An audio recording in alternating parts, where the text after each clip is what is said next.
Praise the lord. మన పరిశుద్ధుడైనటువంటి యేసుక్రీస్తు వారి శక్తి కలిగిన నామమున ఈ రోజున వాక్య ధ్యానమునకు దేవుని పేరిట ప్రతి ఒక్కరికి ప్రైజ్ ద లార్డ్. ఈరోజు దేవుని వాక్యాన్ని ధ్యానించుకుందాం. యోబు గ్రంథంలో నుంచి 36వ అధ్యాయము 4వ వచనము.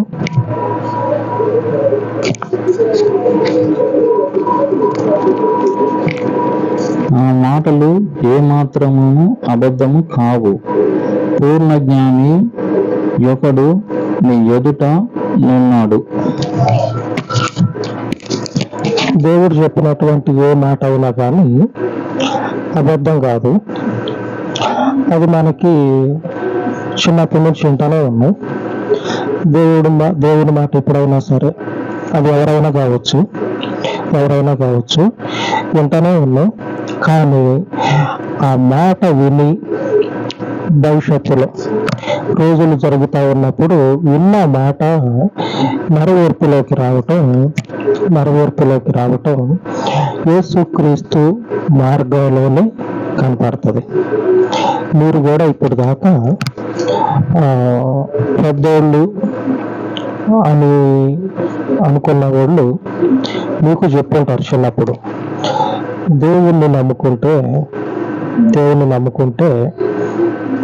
మంచిగా జరుగుతుంది, దేవుడు మంచిగా చేస్తాడు, దేవుడు బాగు చేస్తాడు, కాపాడుతాడు అని ఉన్నారు. ఆ తర్వాత మీరు ఎదుగుతా ఉన్నప్పుడు, లోకంలో ఎదుగుతా ఉన్నప్పుడు, రోజులు గడుస్తూ ఉన్న కొలది ఆ మాటలు నెరవేర్పులోకి రావటం చూసి ఉండరు. ఎందుకంటే మాట అనేది నెరవేర్చటం అనేది మనుషునికే సాధ్యం కావటంలా ఇంకా దేవునికి, కనపడినటువంటి దేవునికి ఎలాగ సాధ్యమవుతుంది? నేనంట బైబిల్ గ్రంథాన్ని బట్టి చిన్నప్పుడు ఎవరైతే దేవుని మార్గమందు, దేవుడు అంటే యేసుక్రీస్తు మార్గమందు ఉండి విన్నారో, ఆ విన్న మాటలు వాళ్ళ జీవితంలో నెరవేర్పులోకి రావటమే కాదు, అనుభవించటం కూడా జరుగుతుంది. ఆమె దేవునికి స్తోత్రం కలుగును గాక. ఇంకా వేరే దేవుళ్ళని పేరున్నటువంటి వాళ్ళ దగ్గర వినొచ్చు, కానీ రోజులు గడిచే కొందికి ఆ విన్న మాటలు నెరవేర్పులోకి అయితే రావు. ఎందుకు రావంటే మనము నమ్ముకున్నటువంటి దేవుడు శక్తిమంతుడు కాబట్టి ఆయన వాగ్దానాలు మన జీవితంలో నెరవేరుతాయి. ఇంకా ఇతరులు ఎవరైతే వేరే నమ్మకాల మీద ఉన్నారో అది వాళ్ళకి సంబంధం. వాళ్ళ గురించి మనకొద్దు, మన గురించి మనం చూసుకుందాం. చిన్నప్పటి నుంచి ఇశ్రాయేలీయుల జీవితాల్లో దేవుడు చేసినటువంటి వాగ్దానం కనపడతా ఉంది. ఈరోజు మన వాక్యం చూసుకున్నట్లయితే యోబు గ్రంథం 34 6వ వచనంలో రాయబడినట్లుగా, 4వ వచనం 36 4వ వచనంలో రాయబడినట్లుగా, నా మాటలు ఏ మాత్రమును అబద్ధములు కాదు. దేవుని మాట ఎంత మాత్రం కూడా అబద్ధం కాదంట. ఎంతవరకు అంటే తరాలు గడిచిపోయినాయి. ఆ మాట ఎవరైతే విన్నారో ఆ విన్నటువంటి వాళ్ళల్లో 2-3 తరాలు గడిచిపోయినాయో, మరి ఎన్ని గడిచిపోయినాయో తెలియదు, కానీ ఆ విన్నటువంటి వాళ్ళల్లో, ఆ తరంలో ఉన్నటువంటి వాళ్ళు, తెలిసినటువంటి వాళ్ళు కూడా లేరు. ఆ విన్నటువంటి మాటను పట్టుకొని దేవుని మీదనే నిరీక్షణ కలిగి దేవుని మాటను పట్టుకొని నరమానవుడు సంచారం చేయనటువంటి అరణ్యంలో పడి నడుస్తా ఉన్నారు. ఇప్పుడు కూడా మనకి చుట్టుపక్కల ఎంత ప్రభుత్వాలు కానీ, లేకపోతే ఇంకా ఎవరైనా సరే ఎంత డెవలప్ చెందినా సరే, ఈ భూమి అంతా కూడా అరణ్యం కిందకే లెక్కొస్తుంది. ఎంత అభివృద్ధి చెందినా సరే తాగటానికి నీళ్ళు ఉండవు, తినటానికి అన్నం ఉండదు. ఎప్పటికీ కూడా ఆకలి చావులు అనేవి ఉంటూనే ఉంటాయి. మళ్ళీ తర్వాత ఒక పక్క ఇంకో పక్క ఏం చెప్పుకుంటారంటే అభివృద్ధి చెందినటువంటి దేశాలు అని చెప్పుకుంటారు. ఇంకో పక్క ఎట్లా ఉంటుందంటే తిండి లేక చనిపోయేటువంటి వాళ్ళు ఉన్నారు ఇప్పటికీ కూడా. కావాలంటే మీరు నెట్లో పోయి సెర్చ్ చేసుకుంటే కనపడుతూనే ఉంటాయి. ఈ అరణ్యంలో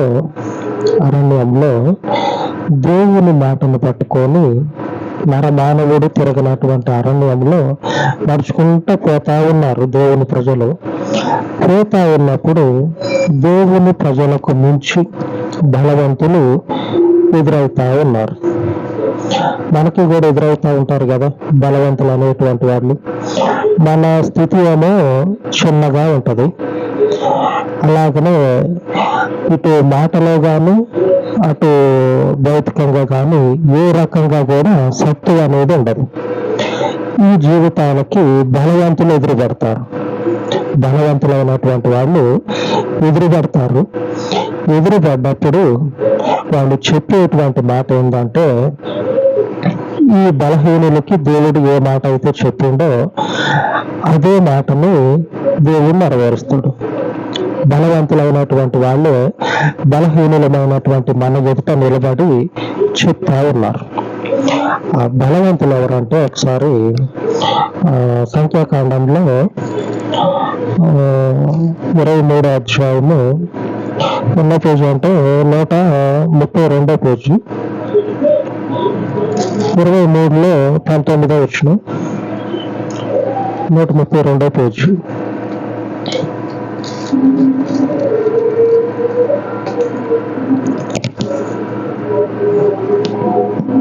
చూసారా? 132వ పేజీ.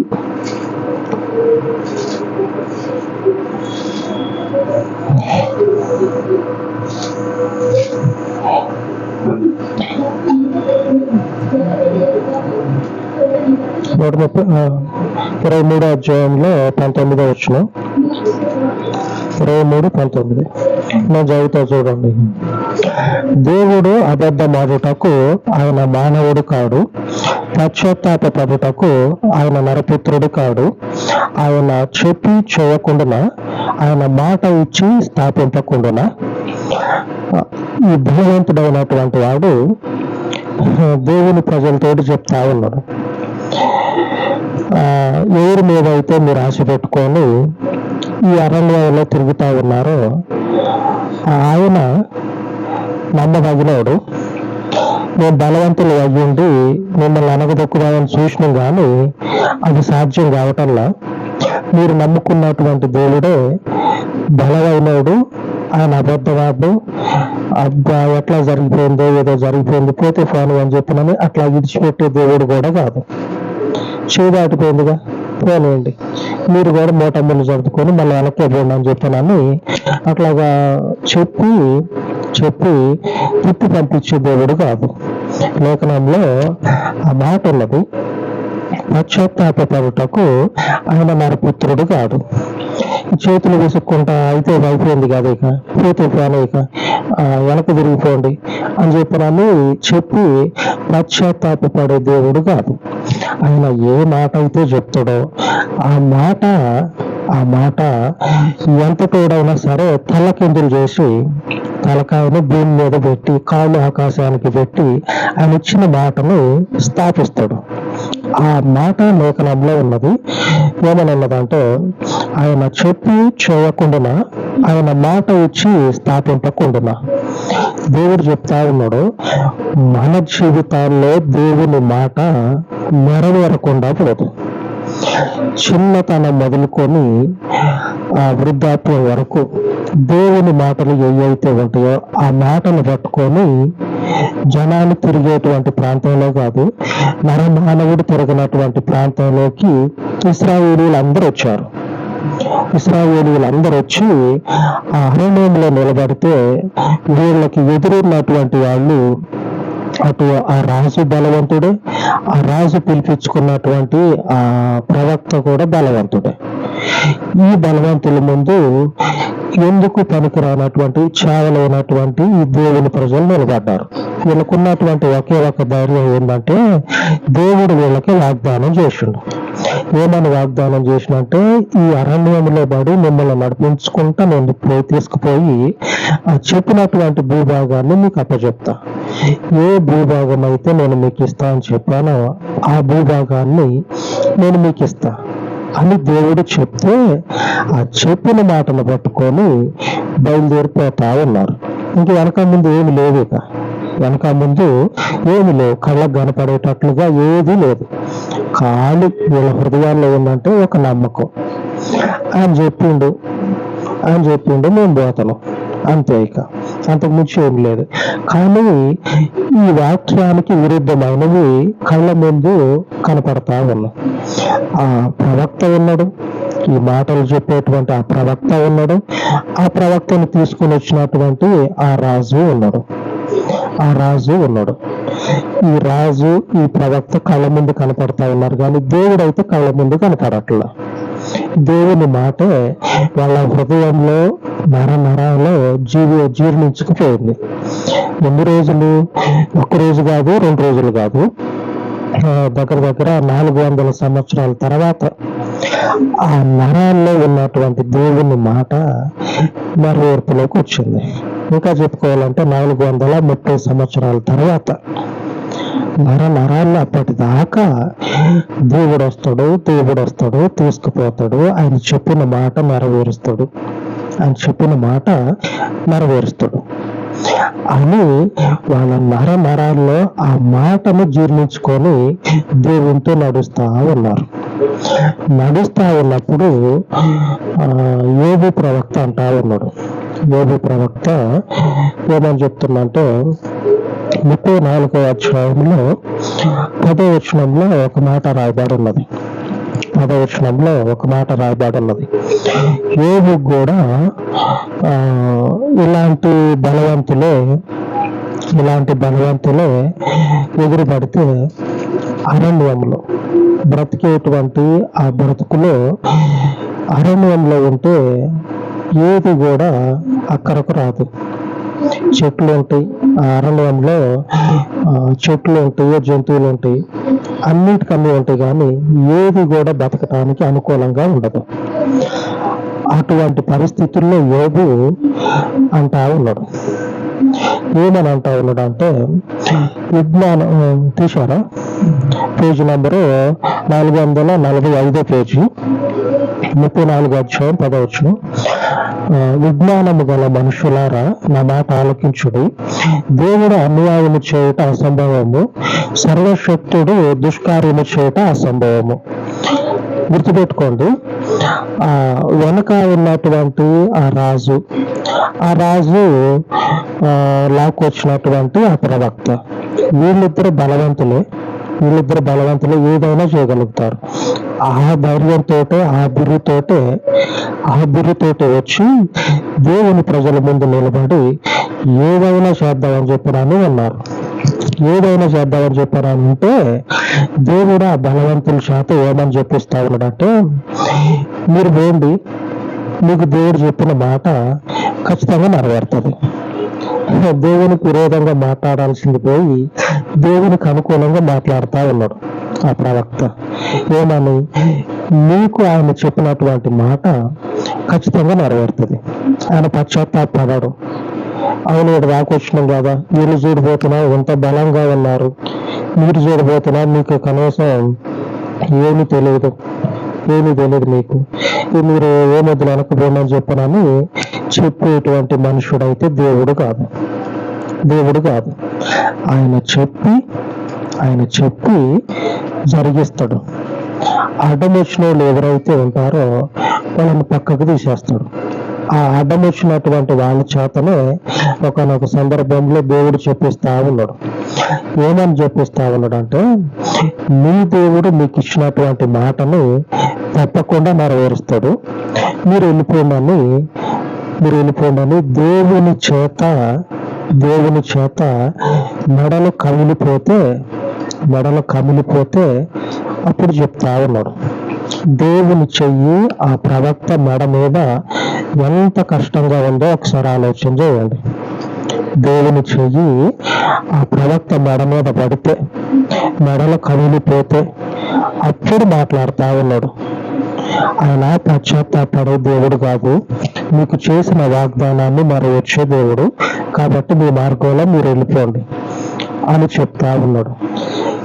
ఇప్పటి వరకు ఇశ్రాయేలీల దగ్గర నుంచి ఇక్కడున్నటువంటి యోబు వరకు దేవుడు చేసినటువంటి ప్రతి వాగ్దానము కూడా ఖచ్చితంగా నెరవేరుతుంది. మనకు చేసినటువంటి వాగ్దానము ఖచ్చితంగా నెరవేరుతుంది. వీళ్ళ జీవితాల్లో దేవుడు నెరవేర్చిన ప్రతి మాట కూడా మన జీవితంలో కూడా నెరవేర్పులోకి వస్తుంది. ఎందుకంటే మనకు తెలిసినప్పటి దగ్గర నుంచి, అది చిన్నతనం కావచ్చు, లేకపోతే రక్షించబడిన తర్వాత కావచ్చు, లేకపోతే సంఘానికి పోయి కూర్చున్న దగ్గర నుంచి కావచ్చు, ఎన్ని వాగ్దానాలు, ఎన్ని మాటలు దేవుడు మనకు చెప్పి నిలిపి ఉన్నాడో ఇప్పటి వరకు, ఆ మాటలన్నీ కూడా దేవుని వినికిడిలో నెరవేర్చబోతూ ఉన్నాడు దేవుడు. ఇశ్రాయేలీలైనటువంటి శిష్యులతోటి యేసు ప్రభు కూడా అదే మాట చెప్తా ఉన్నాడు. అపోస్తల కార్యము 1వ అధ్యాయంలో, అపోస్తల కార్యము 103వ పేజీ, 103వ పేజీ,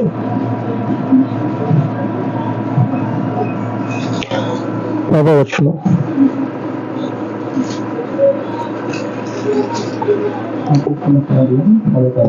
1వ అధ్యాయం 10వ వచనం.